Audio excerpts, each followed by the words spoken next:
The night of July 19th was the most excruciating night of my life.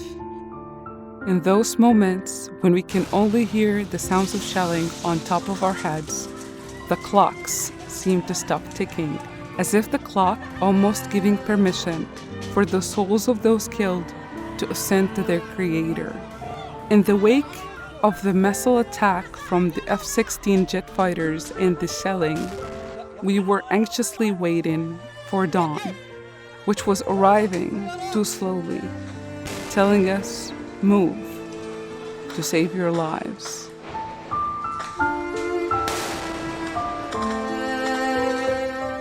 As I stood on the doorstep of my house, I find that I am in the midst of a new displacement, a displacement like the one my grandfather recounted to me, the displacement of the Nakba.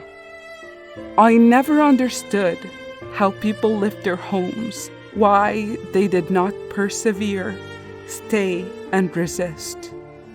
However, when I see the flood of people fleeing for their lives, I understand how the Palestinian people were forced to leave their lands in the 1948.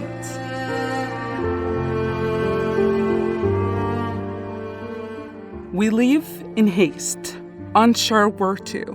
All the roads lead to death. Women and children stumble to the ground. A woman screams, searching for her infant. An elderly man asks others to help him stand up, but no one answers his calls. A child screams in search of his mother. I watch in awe, as if it was the doomsday. Each person is searching only for those who belong to him. We walk along, hugging the walls to avoid the mass killings.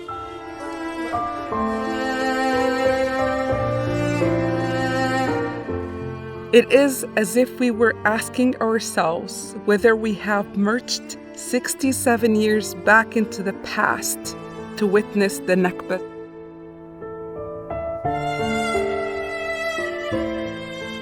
I pass through alleys to see a completely destroyed home.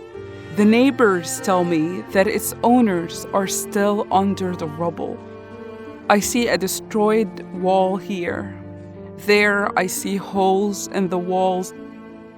It is as if they are eyes telling me not to cry.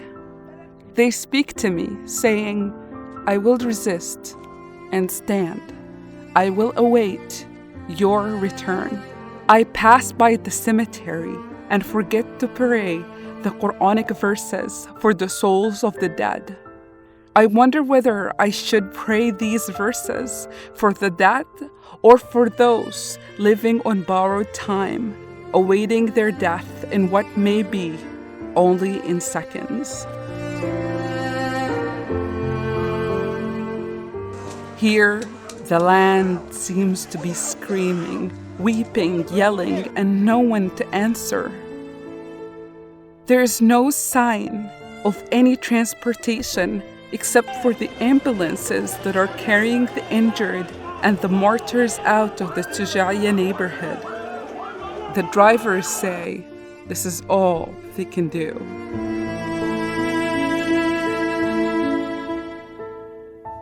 Miraculously, we arrive at our destination when I am surprised to hear my cousin say that he has left our 85-year-old grandmother behind in her house. Fearing for her life, he insists that he must go get her.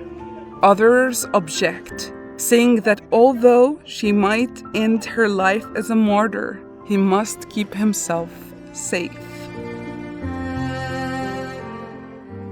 Fate impels him to return to find her, only for him to become a martyr.